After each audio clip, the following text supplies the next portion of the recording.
What is going on, everyone? A late one. Definitely a late one. This is one of those 10 o'clock starts where by the end, I'm hitting one of these, but I stud in there. I got the job done. I finished the ball game, and the Phillies snapped the 5-game losing skid. That is what is important.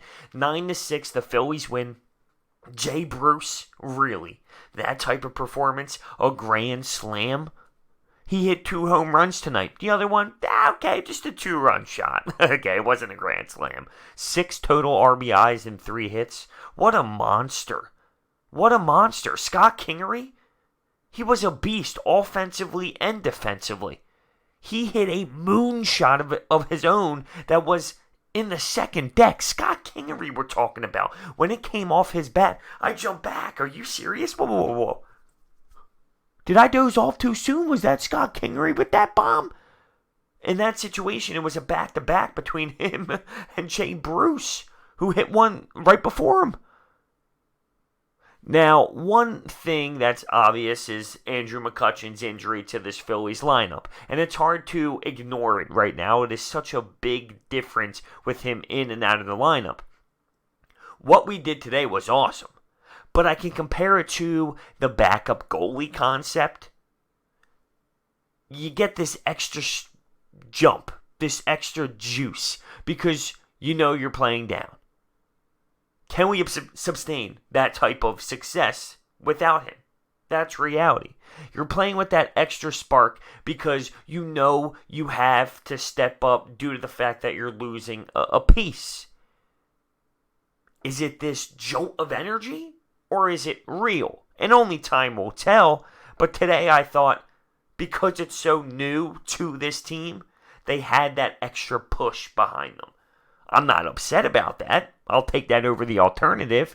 But I just want to see how real this is. And the only thing that will tell that is more baseball games and time. But Scott Kingery and Jay Bruce, they were the two for me tonight that were just outstanding, along with JT Realmuto. He was great. Bryce Harper had a couple hits as well. He just missed a homer. Speaking of just missing, Adam Hazley had a chance to make his MLB debut, and he got robbed on his last at-bat.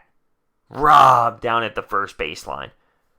But just like I thought, he's a puppy. He's a puppy. He's going to have a lot of games like this. A lot of situations to learn. He's not stepping in here and being a switch. A spark plug. I don't see that happening. So without McCutchen, this is the lineup we went with. Cesar leading off. Bryce, Gene, Reese, JT, Jay Bruce, Kingery, and Hazley. You're going to have to play around. You're going to have to look at different options.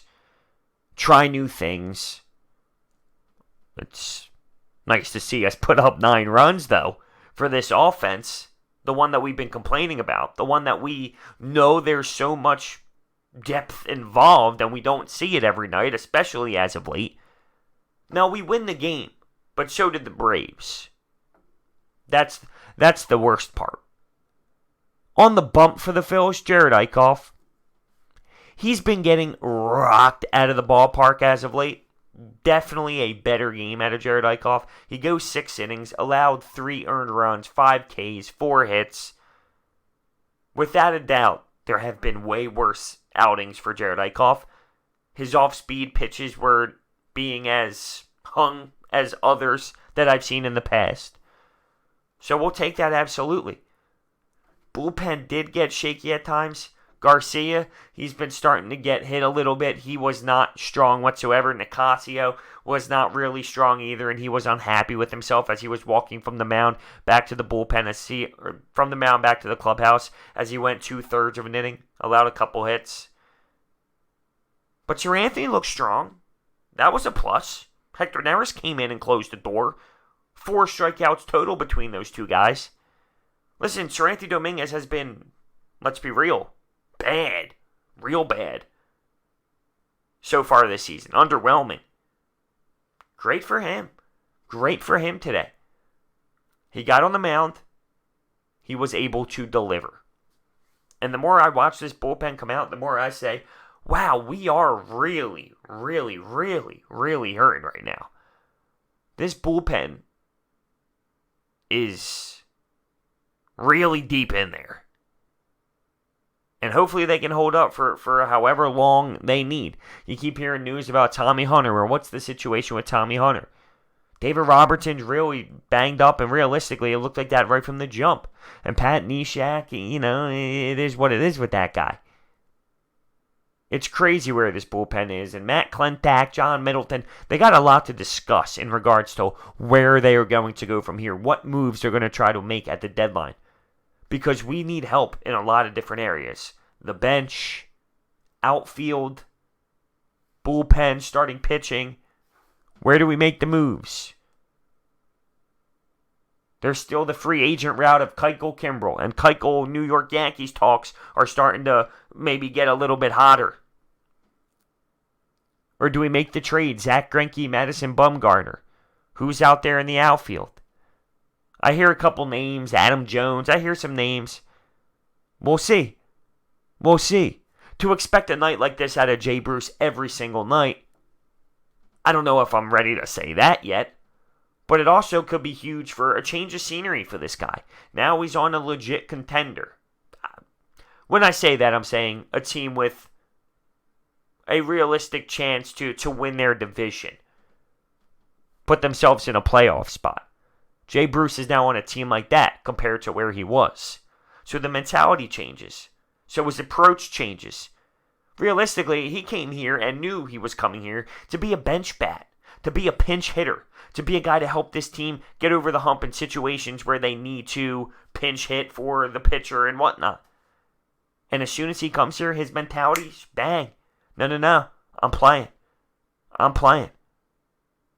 Now we have an interesting situation, though, outside of Jay Bruce. Because Franco hits a monster shot. But Scott Kingery has been playing amazing, too. Franco's been in that brutal slump. Are you going to have to find a way to put Scott Kingery in the lineup every day? Well, right now it might be easier to have him in the outfield. But they also talk about Hazley being an everyday guy. And Franco hitting this home run, well, now that gives Gabe Kapler that extra look. Does Franco deserve a chance now? Even though he was cold, he hits a home run in a pinch hitting spot. Does he deserve a chance now?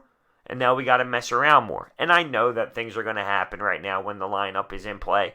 Because we just don't know. And that's fair. I'm okay with it. Until we find what we need to find. And then from there, start settling back in with the lineup. This team tomorrow has a chance to make this West Coast trip not as heartbreaking. If we can find a way to win 2, go 2-4, Jake Arrieta's on the mound, and it's a 3:40 start, hallelujah, none of this 10 o'clock. Although I don't mind the 10 o'clock, but tonight I was just tired. Normally I'm not this tired around this time.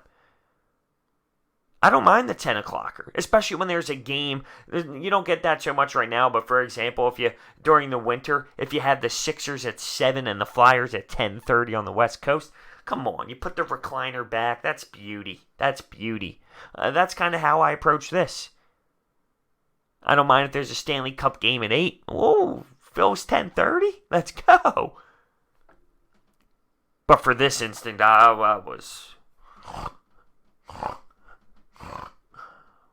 But I found a way. Just like the Phillies found a way. It doesn't matter how ugly it got. It doesn't matter how close it got. It doesn't matter that we had to use some bullpen guys. What matters is we snapped the 5-game win streak.